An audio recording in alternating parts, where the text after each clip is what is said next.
So definitely are going to want to put on those layers today when you're walking around being on campus, or maybe even just a great day to stay in because the snow will be scattered and spontaneous. We're not going to be able to prepare for when it'll hit today. It'll just be coming in little breaks. Now let's take a look at tonight. Say you're wanting to go out on the town, walking across down to Marshall Street.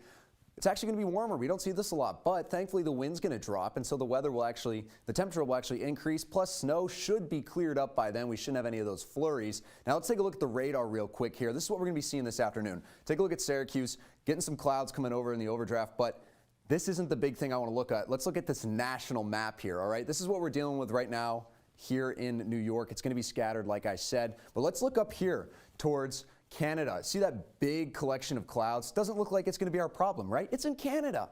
Well, just wait. It's going to become our problem coming into Monday and Tuesday. I'll talk about that later in the show, but storms are brewing. Weekend outlook. Now, I was talking all about fall in Syracuse. Personally, we've seen it get as cold as 30 degrees by the beginning of October. And look at this, 53 degrees and 60 right now. I mean, lows of 40s. That's cold, but it's not as bad as it could be. So I'm putting the outdoor activity outlook this weekend to a high. We got medium winds, nothing too crazy. And then we're getting partly cloudy, so we shouldn't be seeing any rain into the beginning of next week as well as this weekend. And then let's talk about this, 50-degree temperatures. I mean, I'm excited. This is a good time. We haven't gotten a lot of rain. The grass is dry. If you're going to go for a little walk around the park, picnic, this is the time to do it. Parts of driving right now in these conditions are these downhills where you don't have control of speed. Bad. Exactly. I think we all had some issues getting here this for morning. Right, you were 20 minutes late.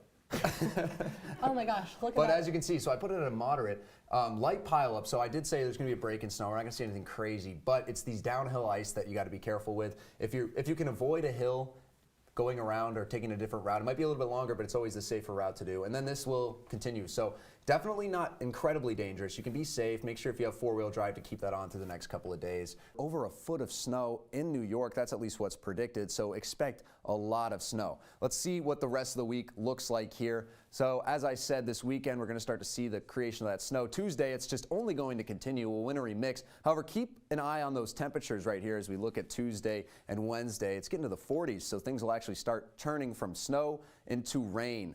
And then hopefully we'll get some clear skies. Right now, 47 degrees in fall with Syracuse. That's a pretty nice temperature. Light winds, too, coming in from the northwest here, as you can see, Syracuse. And that'll just come right on through. Nothing crazy. 11-mile-per-hour winds, I would say, at the most. So it's not going to have much on the real feel or anything within that matter. But like I said, it's going to be a bit of a brisk night walking out around Syracuse.